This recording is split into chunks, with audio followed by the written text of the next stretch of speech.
സമയം രാവിലെ 9:48. തമിഴക വെട്രിക്കഴകം എന്ന പാർട്ടി, വെറും 2 വർഷം മാത്രം പ്രായമുള്ള പാർട്ടി, ഇപ്പോഴാ മുന്നോട്ട് പൊയ്ക്കൊണ്ടിരിക്കുകയാണ്. 234 മണ്ഡലങ്ങളുള്ള തമിഴ്നാടിൽ ഇതാ 97 സീറ്റുമായിട്ട് തമിഴക വെട്രിക്കഴകം മുന്നോട്ട് പോവുകയാണ്. ഓർത്തു നോക്കുക, വിജയ് ഉണ്ടാക്കുന്ന ഇമ്പാക്ട്, ഒറ്റ മനുഷ്യനിൽ ഉണ്ടാക്കിയെടുത്തിരിക്കുന്ന ഇമ്പാക്ട്. 97 സീറ്റിൽ 234 മണ്ഡലങ്ങളിൽ 117 പിടിച്ചാൽ ഞാൻ ഉറപ്പിക്കുകയാണ് വിജയ് മുഖ്യമന്ത്രി വരെ ആകും. അങ്ങനെയാണെങ്കിൽ വിജയ് CM എന്ന ബോർഡുമായിട്ട് ചീഫ് മിനിസ്റ്ററിൽ 1ാം നമ്പർ വിജയ് ആ കാറിൽ പോകുന്ന കാഴ്ച നമ്മൾ കാണും. ഇത് സിനിമയല്ല, ഇത് യാഥാർത്ഥ്യം, റിയാലിറ്റി എന്നുള്ളതാണ്. DMK 53 seat, ADMK 67 seat. പക്ഷേ നോക്കുക, TVK ഒരു ഡിസൈഡിംഗ് ഫാക്ടറായിട്ട് മാറുകയാണ്. കേരളത്തിലൂടെ ചൂട് പിടിച്ച ഇലക്ഷൻ നടക്കുന്നു. ധർമ്മടത്തിൽ പിണറായി പിന്നിൽ വരെ പോകുന്ന സാഹചര്യത്തിൽ നിൽക്കുമ്പോൾ തമിഴ്നാട്ടിൽ അതിലും നാടകീയമായ സംഭവങ്ങൾ നടക്കുകയാണ്. വെറും 2 വർഷം 2 മാസം മാത്രം പ്രായമുള്ള തമിഴക വെട്രിക്കഴകം ഇതാ 97 സീറ്റിൽ നിൽക്കുന്നു.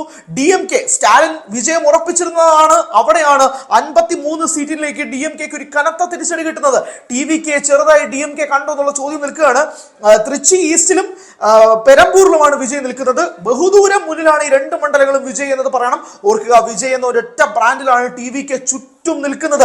ആ ഒരൊറ്റ വ്യക്തിയിൽ നിന്നും TVK ഇത്രയധികം സീറ്റുകൾ രാവിലെ 9:45 പിടിച്ചിട്ടുണ്ടെങ്കിൽ അത് അവരുടെ വിജയമായിട്ട് തന്നെ കൂട്ടണം എന്ന കാര്യത്തിൽ ഒരു തർക്കവുമില്ല. ADMK 67 സീറ്റിൽ നിൽക്കുന്നു. ഇവിടെ മൈ ആക്സസിന്റെ എക്സിറ്റ് പോൾ ഫലത്തിൽ TVK അധികാരത്തിലേക്ക് എത്തുമെന്ന് പറഞ്ഞപ്പോൾ പോലും പുച്ഛിച്ച് കളിയാക്കിയവരുണ്ടായിരുന്നു. പക്ഷേ ഇവിടെ നോക്കുക, DMK 53 സീറ്റിൽ നിൽക്കുന്നു, TVK 97 നിൽക്കുന്നു. ഒരു മാജിക്കൽ നമ്പർ 3 ഫിഗറിലൊക്കെ TVK എത്തിക്കഴിഞ്ഞുണ്ടല്ലോ. തമിഴ്നാട് രാഷ്ട്രീയം ഇതുവരെ കാണാത്ത രീതിയിൽ ചരിത്രം സൃഷ്ടിക്കുന്ന കാര്യത്തിൽ ഒരു തർക്കവുമില്ല. ഇവിടെ MGR ഉൾപ്പെടെ 10 വർഷം MLA ആയിട്ട് DMKയിൽ നിന്നതിന് ശേഷമാണ് വരുന്നതെന്നും കൂടി ഓർക്കുക. ഇവിടെ വിജയ് ഒരു തരത്തിലും ഇലക്ഷനിൽ പങ്കെടുക്കാതെ TVKയുടെ ആദ്യത്തെ ഇലക്ഷനാണ്. പ്രിയപ്പെട്ട പ്രേക്ഷകരെ, TVKയുടെ ആദ്യത്തെ ഇലക്ഷൻ ആയിട്ട് 2026 ഈ ചരിത്രം സ്റ്റാലിനെ മുട്ടുകുത്തിക്കല്ല മൂക്കുകൊണ്ട് ഇക്ഷ വെറുപ്പിക്കുന്ന രീതിയിലേക്കാണ് കാര്യങ്ങൾ മാറുന്നത്.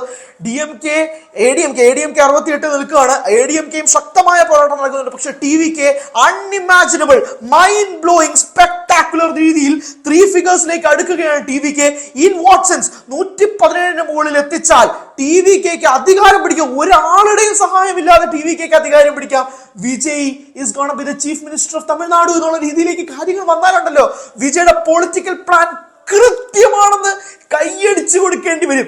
വിജയ് സിനിമയിൽ നിന്നും തുടങ്ങിയെടുത്ത നടപടികൾ, അല്ലെങ്കിൽ 2017 തൊട്ട് സിനിമാ ജീവിതത്തിൽ ഉടനീളം പൊക്കൊണ്ടിരുന്ന കാര്യങ്ങളും അയാൾ ചെയ്ത സിനിമകളും ഒക്കെ തന്നെ ഈ 2026 തമിഴ്നാട് ഇലക്ഷന് വേണ്ടിയിട്ടാണ്. അയാൾ അത് കൃത്യമായി എന്തൊക്കെ കാര്യങ്ങൾ വന്നു എന്ന് ആലോചിക്കുക. കരൂർ ദുരന്തം, അതിനിടയിൽ വിജയുടെ ഡിവോഴ്സ്, CBIയുടെ എൻക്വയറി, എന്തൊക്കെ സംഭവിച്ചു. അതിനിടയിൽ ഒന്നും പതറാതെ അയാൾ മുന്നോട്ട് കൊണ്ടുപോയി ഇത്രയധികം മുന്നേറ്റത്തിൽ TVKനെ കൊണ്ടെത്തിക്കുന്ന ഒരു സാഹചര്യത്തിലേക്ക് നീങ്ങുകയാണ്. ഉറപ്പായിട്ടും TVK അധികാരത്തിലേക്ക് എത്തുമെന്നൊന്നുമല്ല പറയുന്നത്. പക്ഷെ നിലവിലത്തെ ട്രെൻഡ് കണ്ടില്ല എന്ന് നടിക്കാൻ കഴിയില്ല. TVK വല്ലാത്ത മുന്നിൽ നിൽക്കുകയാണ്, ബഹുദൂരം മുന്നിൽ നിൽക്കുകയാണ്. അത് സ്റ്റാലിന് വല്ലാത്ത വിറപ്പിക്കലാണ്. സ്റ്റാലിന്റെ പാർട്ടി DMKക്ക് 55എങ്കിൽ TVK നിലവിൽ നിൽക്കുന്നത് 97 ആണ്. അത് ഏകദേശം പകുതി, ഇരട്ടി. DMKക്കാൾ ഏകദേശം ഇരട്ടിയിൽ TVK നിൽക്കുന്നു. ഓർക്കുക, എത്ര വർഷത്തെ പാരമ്പര്യമുള്ള DMKക്കും വെറും 2 വർഷം മാത്രം പ്രായമുള്ള ഒരു പിഞ്ചു കുഞ്ഞായ TVK ഉണ്ടാക്കിയെടുത്ത ഇമ്പാക്റ്റിനെ കുറിച്ചാണ് നമ്മൾ സംസാരിക്കുന്നത്. അതാണ് ഈ ഒറ്റ വ്യക്തി, വിജയ് എന്ന ഒറ്റ വ്യക്തിയിൽ നിന്നും ഉണ്ടാക്കിയെടുത്ത ഇമ്പാക്ട്. തിരുച്ചിറപ്പള്ളി ഈസ്റ്റിലും പെരമ്പൂരിലും വിജയ് ബഹുദൂരം മുന്നിലാണ്. ആകുമോ വിജയ് തമിഴ്നാടിന്റെ മുഖ്യമന്ത്രി?